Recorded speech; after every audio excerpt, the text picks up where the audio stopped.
Hello, hello. আমি হরিমসি থানার officer বলছি। হ্যাঁ স্যার। বলুন। কে? আরে ওসি। ও, ওটা সিরিয়াসলি নেবেন না স্যার। আমি জানি আপনারা কেসটা সিরিয়াসলি হ্যান্ডেল করছেন।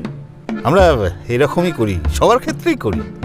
আসলে অন্যগুলো তো সব অমল বিমল কমলের, তাই আপনাদের চোখে পড়ে না। আর এটা ওই অখিলেশ ঘোষ দস্তিদার, তাই। যাই হোক, আমার একটা হেল্প লাগবে। আমার হেল্প? হ্যাঁ, সাংবাদিক তোরসার একটা হেল্প লাগবে আমার এই কেসটার জন্য। ওকে স্যার, ডান। বলুন কি করতে হবে।